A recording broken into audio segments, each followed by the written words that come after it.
Buenos días a todos. Vamos a continuar con el programa del Congreso, con esta plenaria que hemos titulado El punto de vista del supervisor. En esta plenaria lo que queremos es que nos compartan desde el ICAC sus inquietudes, su punto de vista sobre aspectos tanto regulatorios, de normas técnicas de auditoría, como de supervisión. Y para ello contamos con dos subdirectores generales. A mi izquierda está Ana Manzano Cuadrado, que es subdirectora general de normas técnicas del ICAC, y a mi derecha Álvaro Urrutia Santos, que es subdirector general de control técnico.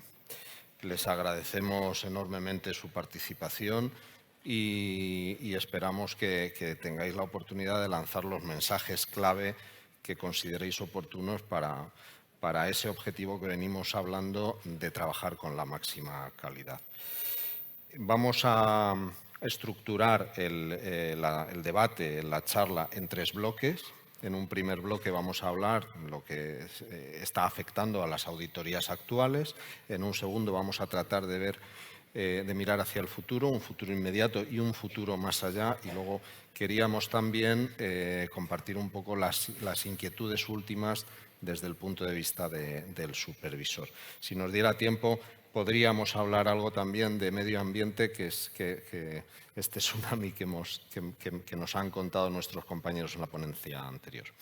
Bueno, pues para empezar, Ana, ahora mismo hemos empezado las interinas de las auditorías del ejercicio 2022, que vamos a rematar y emitir los informes en 2023. Y no podemos dejar de mencionar la RICAC de octubre del 21, en la que se aprobaron tres normas revisadas muy importantes, que serían la 315 de identificación y valoración de riesgos de incorrección material, la 250, que es la de consideración sobre las disposiciones legales y reglamentarias en nuestro trabajo, y la norma sobre utilización del trabajo de auditores internos, que sería la 610 revisada.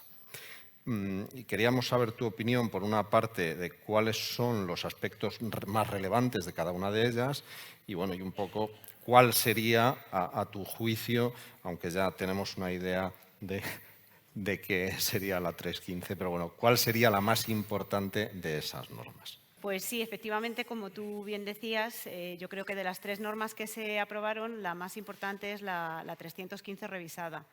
Esta norma trata, como tú muy bien has introducido, de la identificación y valoración de los riesgos en la auditoría. Es una norma esencial porque la auditoría se desenvuelve en un entorno en el que el auditor revisa las cuentas de una entidad, pero obviamente por las limitaciones temporales y de los recursos, que deben ser suficientes y adecuados, pero siempre son limitados, tiene que realizar la auditoría considerando los principales aspectos que puedan incorporar incorrecciones materiales en los estados financieros, porque no puede revisar todas las transacciones y todos los elementos que están incorporados en las cuentas. De esta manera, los requerimientos que se establecen en esta norma son esenciales porque le permiten al auditor centrar su esfuerzo de auditoría en aquellas áreas en las que se identifiquen los mayores riesgos. La norma revisada incorpora aspectos como, por ejemplo, la graduación. La norma está prevista para todo tipo de auditorías, pero se prevé en la propia norma que ésta se pueda escalar o adaptar atendiendo a las dimensiones y complejidades de la entidad auditada.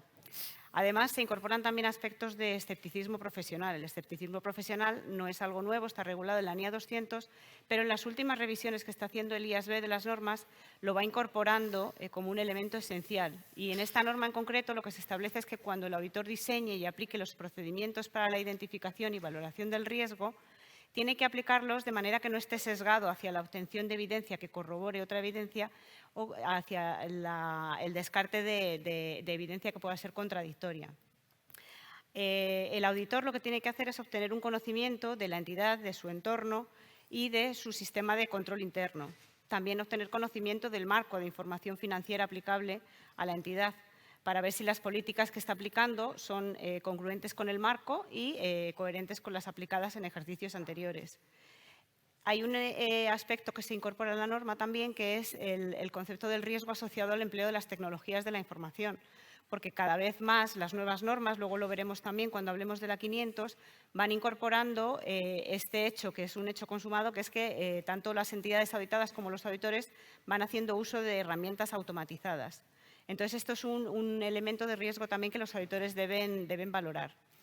Una vez que el auditor haya tenido conocimiento de la entidad, de su entorno, del marco financiero aplicable, de todos los elementos de su sistema de control de calidad, tanto las actividades de control como el propio proceso de valoración del riesgo que tenga la entidad, el proceso de seguimiento de su sistema de control interno y con todos estos elementos haya obtenido un conocimiento profundo de la entidad, entonces identificará y valorará los riesgos tanto a nivel de las afirmaciones como a nivel de los estados financieros en su conjunto.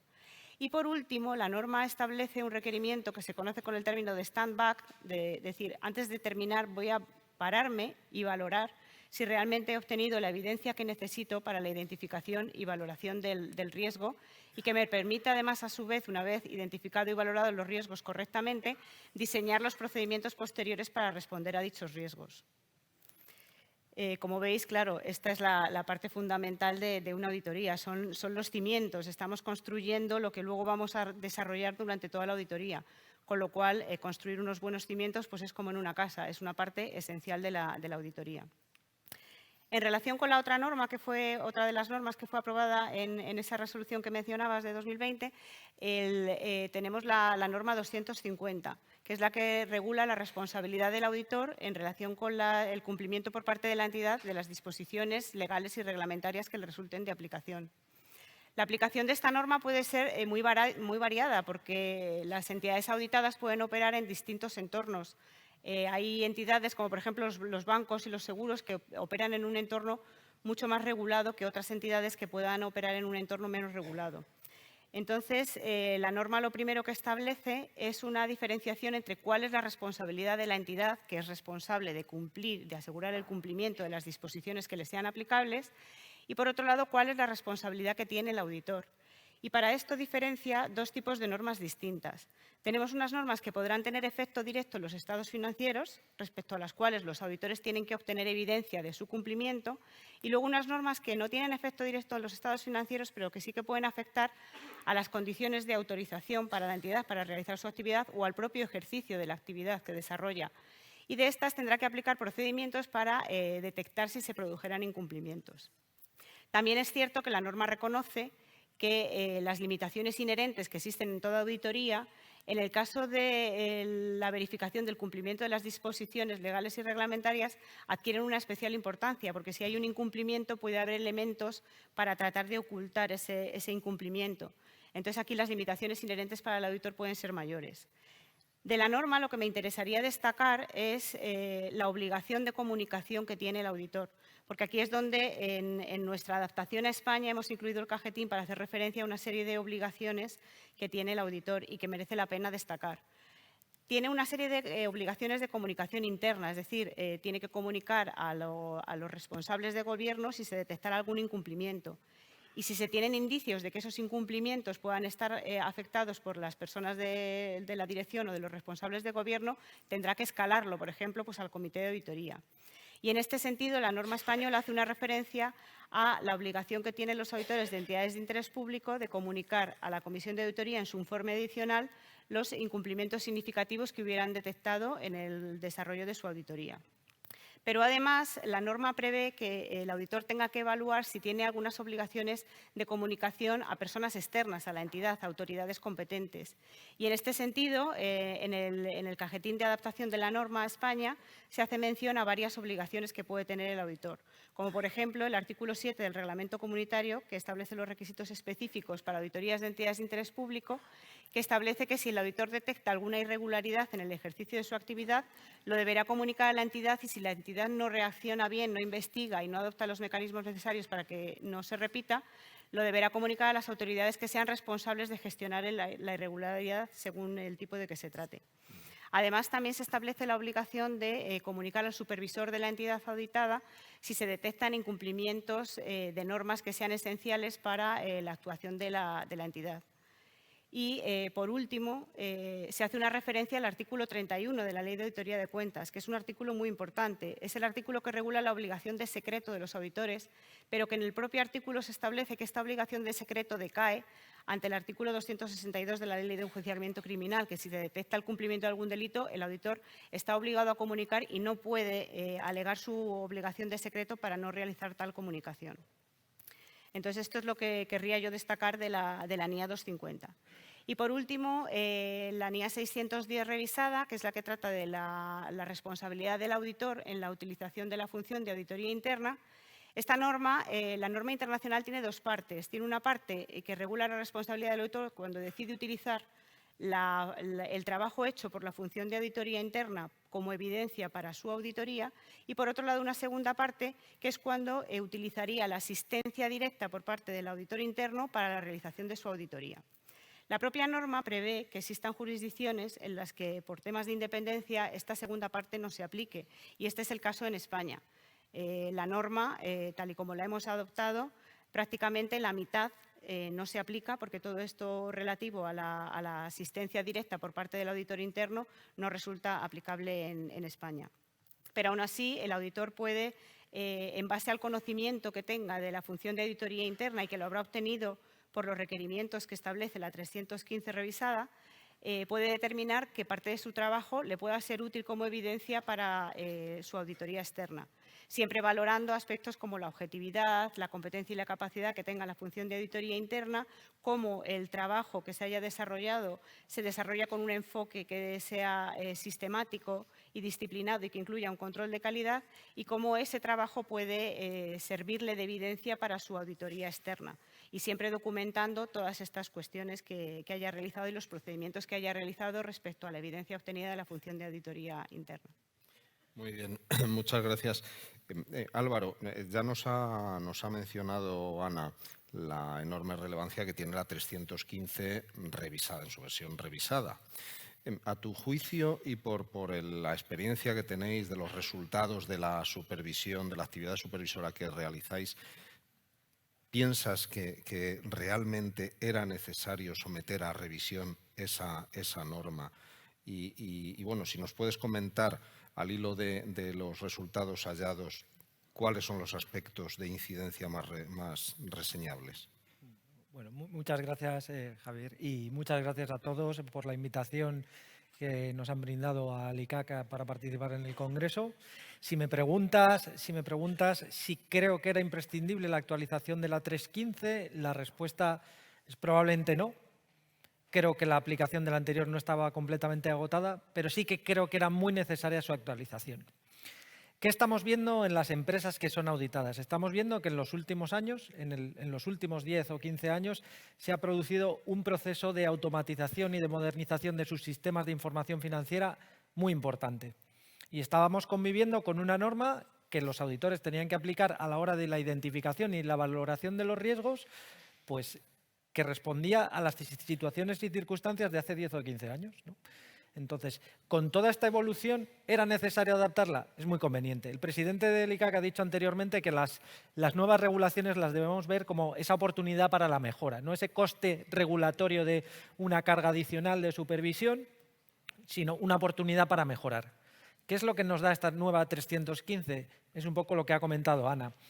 La nueva 315 lo que tiene que servir es de una base real y sólida con la que se construye la estrategia de auditoría.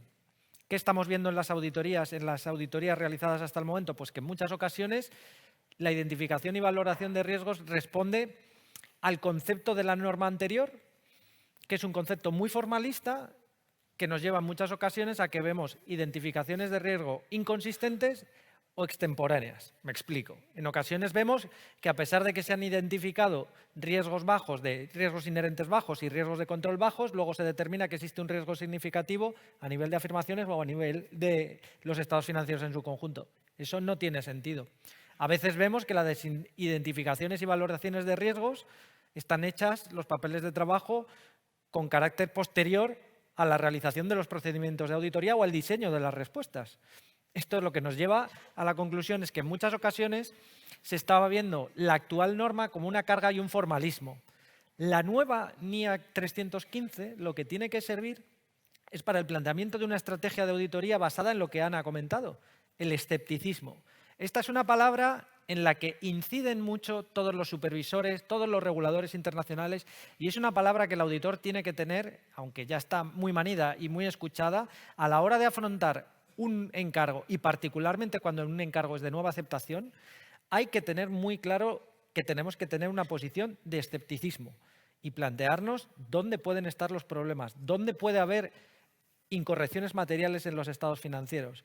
En muchas ocasiones, gracias a la aplicación, estamos viendo también que gracias a la aplicación de estas nuevas normas, estamos viendo que el auditor está aportando valor a las compañías que audita, de forma que le da al CFO o al órgano de administración, le da información sobre su sistema de información y sobre sus operaciones que a veces ellos desconocen. Entonces, creemos que es una norma, por concluir, que es muy conveniente que fuese actualizada y que creemos que va a aportar mucho valor, y que para poner en valor la actividad del auditor hay que tener la metodología adaptada a lo último. Básicamente, esta norma lo que hace es adaptar el control en la versión que había en los años 80 y 90 a un control y a una gestión de riesgos, que todas las normas evolucionan hacia una gestión de riesgos más adaptada con lo que es un marco COSO, COSO 2, COSO 3, etc. Entonces, muy importante y creo que es muy acertada la actualización de la norma. Muy bien, gracias. Pues pasando ya a otro bloque, lo que sería lo que nos espera de cara al futuro, un futuro inmediato. Ana, dejando un poco al margen todo lo que es la normativa de calidad que trae causa de la ISQM, la norma internacional de gestión de la calidad, la 1, la 2 y la 220 revisada, ¿nos podrías comentar cuáles son los proyectos que está visualizando el ICAC que se pueden traducir en regulación nueva? El ICAC ahora mismo está trabajando en un proyecto para actualizar todo el conjunto de normas que se adaptaron desde el año 2013 y todas las que se han adaptado con posterioridad. ¿Por qué? Pues porque el ICAC, cuando ha ido adoptando cada norma, ha adoptado lo que es el texto de la norma, pero no las modificaciones de concordancia que venían acompañando a cada una de las normas. Y además porque, claro, desde las primeras normas que se adoptaron en el año 2013 hasta ahora, se ha producido también el cambio de la regulación básica nuestra, ¿no? La nueva ley de auditoría y el reglamento. Y entonces las referencias pues estaban desactualizadas. Lo que se pretende con este proyecto es que cuando finalice, si todo va según lo previsto, pues a finales del año que viene, tengamos un conjunto normativo en el que todas las normas de auditoría estén actualizadas al contenido de lo que IFAC haya publicado hasta ese momento. Esto se está haciendo con un proyecto que lleva dos fases que se van realizando de manera secuenciada. Estamos haciendo, por un lado, lo que es un anexo de todas las modificaciones de concordancia de todas las normas que se han aprobado hasta la actualidad y, por otro lado, el texto compilado de cada una de las normas que ya incorpore las modificaciones de concordancia. De manera que al año que viene, cuando se publique la resolución final, que en el grupo de trabajo de normas lo llamamos la resolución ómnibus porque va a ir con todo ello en su conjunto, pues tendríamos por un lado el texto de todas las normas ya perfectamente actualizadas con todas las modificaciones de concordancia y con los cajetines actualizados a la normativa vigente y luego un anexo que incluya todas las modificaciones de concordancia de cada norma de manera que sea un documento de consulta. Si un auditor quiere ver qué es lo que se ha modificado en una norma, pues se puede ver de manera detallada y luego ya pasará a la lectura completa de la norma compilada. De esta manera, si luego IFAC continúa con su ritmo de publicación de normas, que hasta la fecha ha sido más o menos pues, de una al año, ya sería mucho más fácil, una vez hecho todo este esfuerzo inicial, mantener ese conjunto normativo plenamente actualizado año tras año, incorporando la norma que se revise cada ejercicio y las modificaciones de concordancia que afecten a las restantes normas. Esto es un reto, la verdad, es un proceso minucioso, es un proceso que lleva su tiempo, pero bueno, esperemos que para finales del año que viene lo podamos terminar.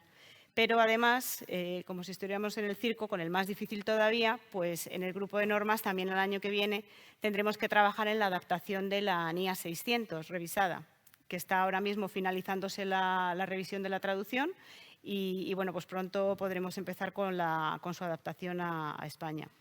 En esta norma, pues, por destacar algunas novedades, señalaría que, al igual que en la 315, se incorporan determinados elementos en relación con el escepticismo profesional para enfatizar que el auditor del grupo pues, tiene que asegurarse de que el equipo del encargo mantiene esa actitud de escepticismo profesional durante toda la auditoría.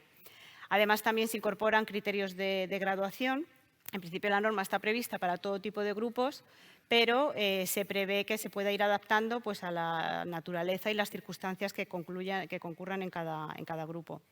También se establece una diferenciación entre los requerimientos que son aplicables como responsabilidad última para el socio del encargo o el socio o el auditor del grupo y los que le corresponden como tal. Es decir, de manera que cuando se establece un requerimiento que es responsabilidad última, pues pueda ser objeto de delegación.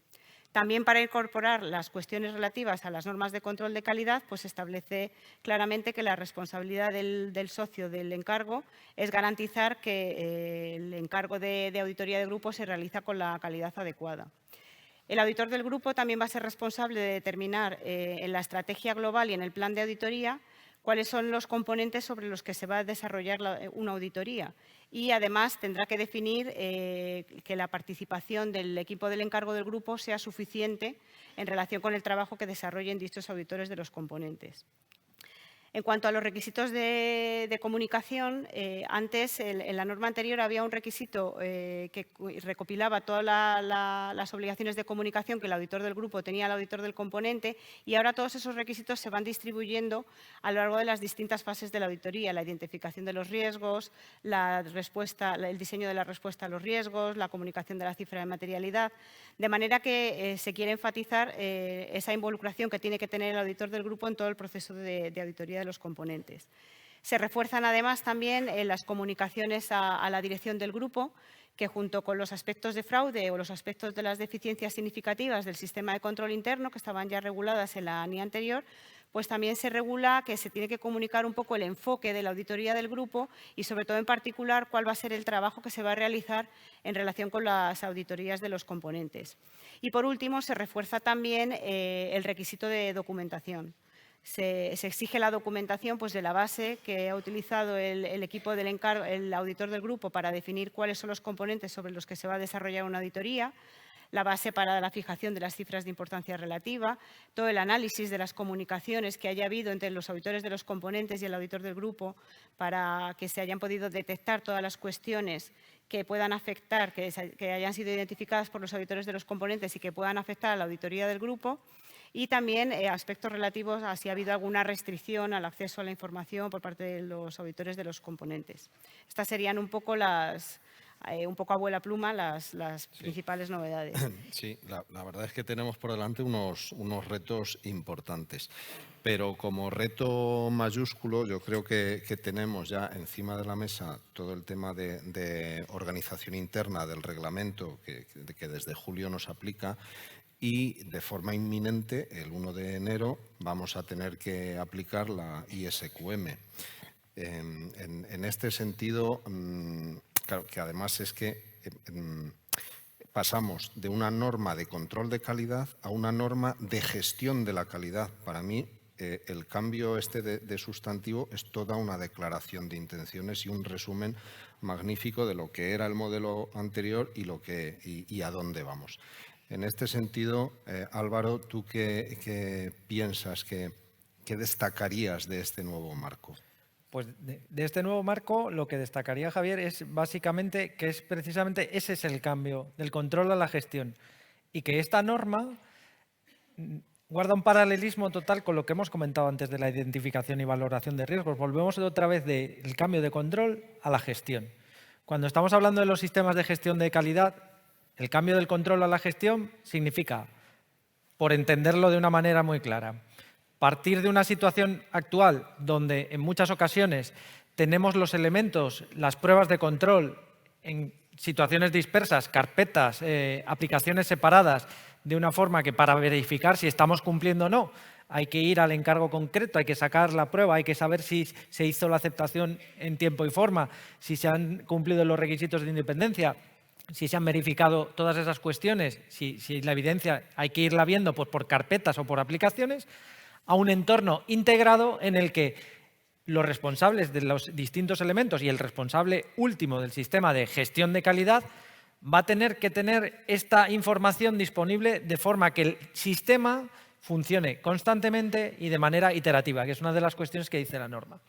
Entonces, ¿es un cambio que pueda suponer una ruptura o la pérdida de todo el trabajo que se viene realizando? No, es una evolución. Es una evolución de lo que tenemos. Es una evolución hacia verdaderamente hacer una gestión, no controles puntuales de las cuestiones, sino gestionar los riesgos que tenemos en la calidad. La gestión de los riesgos lo que significa es que ya no estás enfocado en el formalismo de los cumplimientos, ¿no? Falta este cuestionario, este otro cuestionario, el cuestionario más allá, no. O sea, lo que haces es plantear verdaderamente si eso es un problema para ti y si es un problema para ti, defines unas respuestas apropiadas, las trabajas y las operas. Entonces, el cambio es un cambio de filosofía. Este cambio de filosofía requiere, por supuesto, esfuerzo, requiere una reflexión inicial, requiere saber quitarse de lo anterior lo que no aportaba y crear a lo mejor procedimientos nuevos que nos aporten. Y esto, que entra en vigor el 1 de enero de 2023, esto es un mensaje para todas las personas que estén implicadas en la gestión de la calidad, no es una cosa que se pueda empezar a aplicar a las 24 horas del día 31 del 12. Es una cosa en la que hay que trabajar. Había que haber venido trabajando desde hace tiempo, pero el que no se haya puesto, que trabaje desde ahora, porque es un trabajo que hay que hacer con tiempo y no es un trabajo que se acabe el día 1, es un trabajo constante. Y otro mensaje. Estamos viendo en nuestros análisis y en nuestros controles de calidad, en nuestras inspecciones, estamos viendo que hay una diferencia muy importante entre cómo funciona, o sea, si de verdad garantiza la calidad, un sistema donde hay una dedicación de recursos de manera más o menos exclusiva, es decir, si hay gente que se dedica a eso dentro de las firmas, frente a es lo último que tiene que hacer la gente, está focalizada en sus clientes, en los temas comerciales, en esos casos vemos que verdaderamente hay muchas mayores dificultades y el sistema de gestión de calidad en muchas ocasiones no proporciona una seguridad razonable de que se cumplen todos los requisitos a la hora de la realización de encargos. Muy bien. Vemos que efectivamente un elemento clave en el sistema de gestión de la calidad es la identificación y valoración de los riesgos que pueden afectar a la firma, a la actividad, de forma paralela a lo que la 315 revisada hace para nuestros clientes. En este sentido, ¿qué opinión tienes tú sobre la importancia de este proceso y cuál sería el enfoque más conveniente a efectos prácticos para que las firmas hagan lleven a cabo ese proceso de identificación y valoración de riesgos? Pues lo que he comentado me parece que es un factor muy importante. Tiene que haber un proceso de reflexión, un proceso de pararse a pensar y de identificar verdaderamente los riesgos. Lo que estamos viendo en la mayor parte de las firmas o en las firmas que están más avanzadas en la implicación y en la implementación de las nuevas normas de gestión de la calidad es que no están apareciendo verdaderamente nuevos riesgos de manera que sean muy significativos. Esto quiere decir que, evidentemente, el sistema de control de calidad con el que hemos convivido hasta el momento pues era un sistema que, bueno, no estaba evolucionado, pero funcionaba razonablemente. Esto es una buena noticia. Pero estamos viendo que el sistema de control de calidad que tenemos hasta el 31 de diciembre, en muchas ocasiones no estaba verdaderamente adaptado a la realidad de las firmas. Entonces, hay que empezar por este proceso de el establecimiento de los objetivos de la calidad. La norma metodológicamente es muy clara. El establecimiento de los objetivos de la calidad, que son los de siempre, que se cumplan las normas internas de la firma, la regulación y que el encargo de auditoría se haga conforme a las NIAS. Esos son básicamente los objetivos de calidad que se mantienen. Con esos objetivos de calidad lo que tenemos que identificar son los riesgos, que los riesgos ahí sí que requiere una adaptación sobre la realidad de la firma. En muchos los problemas vienen por las externalizaciones de QCRs, por las externalizaciones de algunas de las funciones. En otros viene por la complejidad de los trabajos, pues porque están metidos en banca, en seguros o en otro tipo de encargos que tienen una dificultad a la hora de la obtención de los recursos necesarios. En otros viene básicamente por el tema de los recursos humanos. La problemática en la que se puede enfrentar uno, o sea, frente a la norma de control, que era prácticamente sota caballo rey para todo el mundo, o sea, era café para todos, ahora tenemos que hacer esta reflexión. Entonces, tiene Es una oportunidad buenísima para las firmas, es una oportunidad inédita. Permite la adaptabilidad a la realidad de la firma como ninguna otra norma lo ha permitido anteriormente. Esto es una cosa muy buena, pero requiere un ejercicio interno. Cada uno tiene que pensar, oye, estos formularios que hacía antes no responden a ningún riesgo que tenga yo. O sea, si estábamos hablando de cuestiones de redes y yo no soy una red, ni voy a serlo, ni tengo ninguna cuestión de red, oye, ¿por qué me está pidiendo el ICAC algunas cuestiones de independencia con respecto a la red que tengo que tener? Entonces, la norma creo que tiene una oportunidad muy importante y una metodología que es coherente con todo el resto.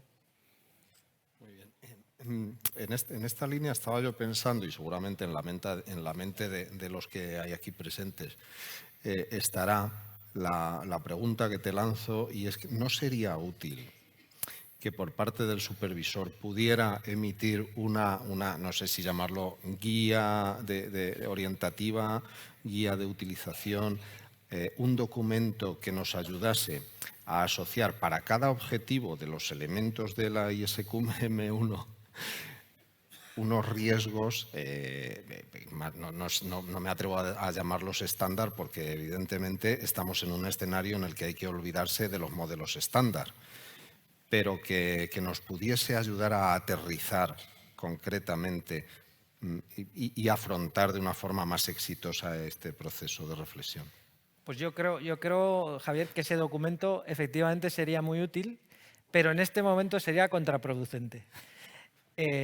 Y me explico. En este momento lo que creemos que es más útil y que puede aportar mucho de la norma es esa evaluación inicial, ese pensar en los procesos, pensar en nuestro perfil de firma, pensar en nuestra realidad e identificar aquellas cuestiones que pueden ser más relevantes para nosotros y que tenemos que adaptar, lo que podemos aprovechar de nuestro sistema de control de calidad para pasarlo al sistema de gestión de calidad. Entonces, creo que en ese sentido podría ser contraproducente porque podría suponer ese documento quizá un incentivo a no hacer ese primer ejercicio. Pero igual que te digo que en este momento sería contraproducente, como bien sabes, el ICAC durante el último año, durante los 2 últimos años, ha iniciado unas nuevas líneas de actuación supervisora, que es la emisión de documentos, pues como las expectativas supervisoras en cuanto a la organización interna, y la idea que tenemos es, una vez que estemos empezando con este proceso y la gente ya haya empezado, el ICAC está firmemente convencido de la necesidad de ayudar en el proceso de implementación definitiva a todo el mundo. Entonces, el primer esfuerzo lo van a tener que hacer las firmas, pero vamos a continuar nosotros con documentación sobre la hora de implementar riesgos, de detección de riesgos, de implementar respuestas, mejores prácticas que determinemos en el mercado. Entonces, la idea es continuar con la publicación de guías y de documentos que ayuden a la gente a cumplir. Porque nosotros, el ICAC, tenemos interés en que la gente cumpla, ¿no? Nuestra idea no es pillar a la gente que no cumple, no. Nuestra idea es que todo el mundo cumpla. Muy bien, bueno, habrá que esperar entonces a que madure un poquito ese proceso de reflexión y luego a ver si contamos con eso. Muy bien. Voy a volver a Ana. Muy interesante la idea de contar con un cuerpo normativo consolidado y además incorporando pues, todo lo que son las normas, tanto técnicas puramente como de calidad, y las modificaciones estas producidas por las cuestiones de concordancia. Pero yendo un poquito, pensando un poco más a futuro, ¿no? Y teniendo en cuenta las iniciativas que puede haber, que surjan del regulador internacional, ¿qué cuestiones hay encima de la mesa que podrían ser en el futuro, a lo mejor no con toda probabilidad, pero que podrían ser abordadas como modificaciones de normas de auditoría? Si decíamos antes que el ICAC iba a estar ocupado en el año que viene con todos los proyectos normativos que tiene, IFAC la verdad que no lo va a estar menos, porque tiene un calendario que no sé si va a poder cumplir con todas las fechas que tiene previstas. El proyecto que tiene más avanzado en este momento es el proyecto de norma separada para las auditorías de entidades menos complejas.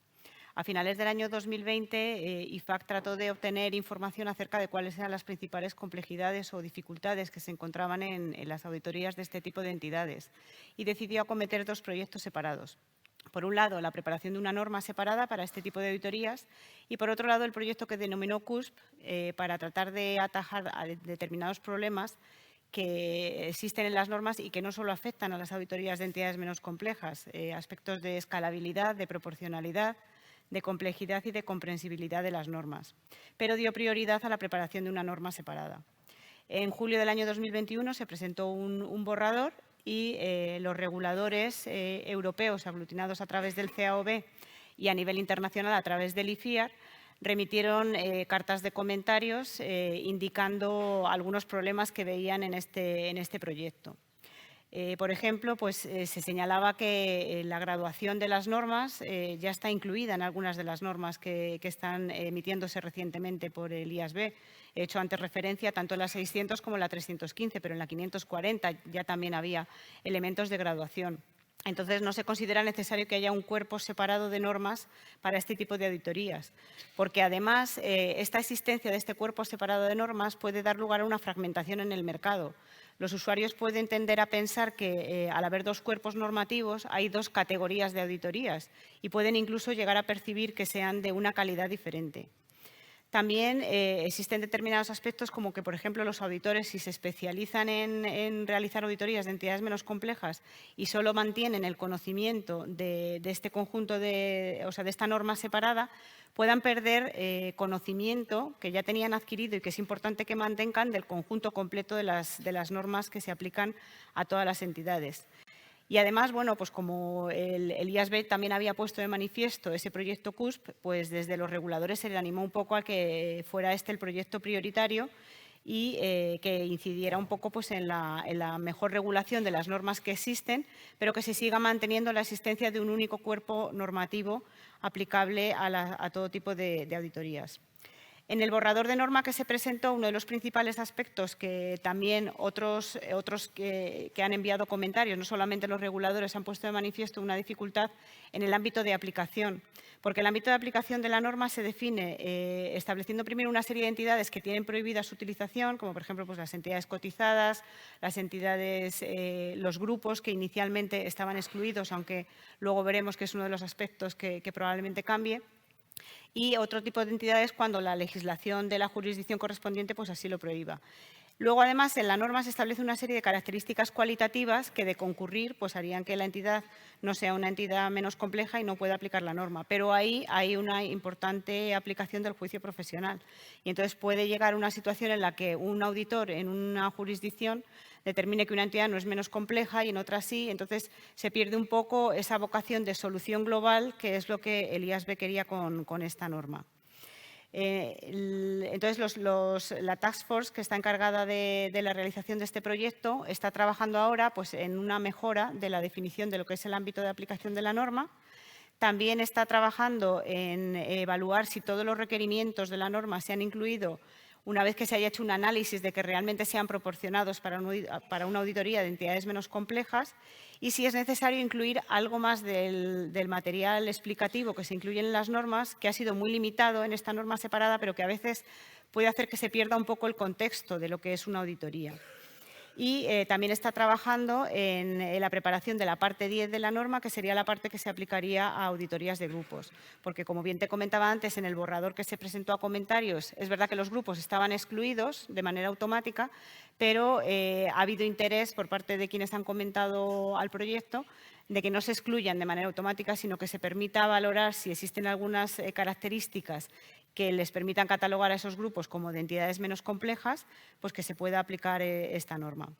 En principio está previsto que en diciembre, en la reunión del IASB de diciembre, se apruebe ya esta parte 10 y se someta a comentarios hasta abril del año que viene. Y la norma parece ser, según la planificación del IASB, pues estaría prevista para su aprobación definitiva en diciembre del año que viene. El siguiente proyecto que tiene un poco más avanzado el LIFAC es el de la modificación, la revisión de la NIA 500.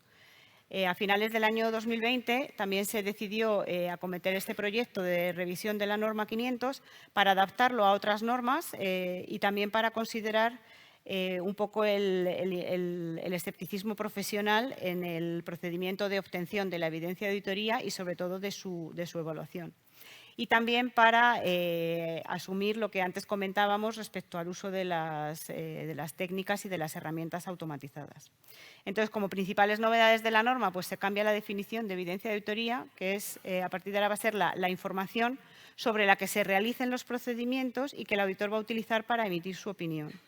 y se establece se refuerza un poco la responsabilidad del auditor, que no tiene la responsabilidad, como antes se establecía, únicamente de diseñar y aplicar los procedimientos para obtener evidencia, sino también de valorar su relevancia, su fiabilidad y, sobre todo, de evaluar si la evidencia que ha obtenido es adecuada según cuál era la finalidad del procedimiento que está desarrollando. Y, además, incidiendo en el escepticismo profesional, también se refuerza, como antes mencionábamos en la 315, que los procedimientos que el auditor diseñe para la obtención de evidencia no deben estar sesgados hacia la obtención de evidencia que corrobore, sino considerar toda la evidencia que haya podido obtener. También se incluye el requisito final de, una vez que haya completado sus procedimientos de auditoría, pararse y valorar si la evidencia obtenida es adecuada a la finalidad de los procedimientos y, sobre todo, si se considera que la evidencia que se ha obtenido es adecuada y suficiente, y para ello considerará toda la información, toda la evidencia que haya obtenido, no solo la que corrobore y la que le permita determinar que la información es correcta. Estos serían los dos proyectos que el IASB tiene en una fase un poco más avanzada. El borrador de la NIA 500 revisada se emitió el pasado 24 de octubre y el plazo de comentarios será hasta abril. Y luego ya, pues bueno, más o menos se suele demorar un año, pues hacia finales del 24 o 25 podríamos llegar a tener la norma. Y luego, como otros proyectos que están en una fase mucho menos avanzada, sería la revisión de la NIA 240 y de la 570, la relativa al fraude y a empresa en funcionamiento. Respecto a esto, pues bueno, quieren un poco aumentar la transparencia, ¿no? En el informe de auditoría, incluir una sección separada la información o un mayor detalle de lo que el auditor ha realizado en relación con estas dos áreas, aclarar también un poco la relación con las cuestiones clave de auditoría, de estas dos cuestiones, y se están planteando también si estos requerimientos serían solamente para entidades de interés público cotizadas o para todo tipo de entidades. Estos proyectos está previsto que hacia septiembre del año que viene se presente el borrador y luego ya se abrirá el periodo de comentarios y a partir de ahí pues se procederá a su aprobación. Y por último también, claro, desde Europa, con todo lo de la Directiva de Sostenibilidad, también se trató de convencer al IASB de que comenzara un proyecto para emitir una norma internacional para la verificación de esta información que nos pueda servir a nivel europeo pues para la adopción de la norma por la Comisión Europea, como han comentado los panelistas del panel anterior. Muy bien. Vemos que de cara al futuro nos queda, la fiesta va a seguir, ¿no? Entonces, sí, tenemos para años. Es cierto que el regulador internacional, el supervisor internacional, la IFAC, pues como consecuencia de su actividad obtiene unos resultados que sirven de inputs para focalizar dónde hay que modificar, qué normas hay que modificar, ¿no? Hay que revisar, y tú nos has puesto los ejemplos que hay de cara a futuro. Álvaro, tú hasta donde tú conoces, quería saber si, en tu opinión, realmente estos proyectos que nos ha comentado Ana era necesario acometer la revisión, y luego si, a tu juicio, hay otras cuestiones que deberían ser acometidas a futuro. Yo creo que como he comentado anteriormente con la 315, creo que hay algunas de las más recientes que estamos viendo, al final son demandas del propio sector de la auditoría. O sea que el calendario del programa de trabajo de la IFAC y el IASB en realidad no lo plantean estrictamente los reguladores supervisores, sino que surge de una serie de demandas tanto del sector como de la parte de los supervisores.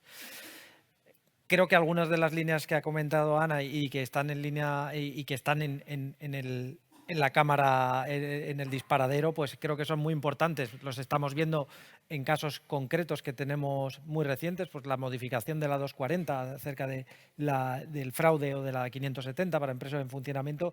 Creemos que son normas importantes que convendría modificar y adaptar. Pero estamos viendo que también, como he comentado, parte de las normas que se están adaptando metodológicamente, se están modernizando pues para dar a la actividad de auditoría pues la calidad o la garantía que es necesario.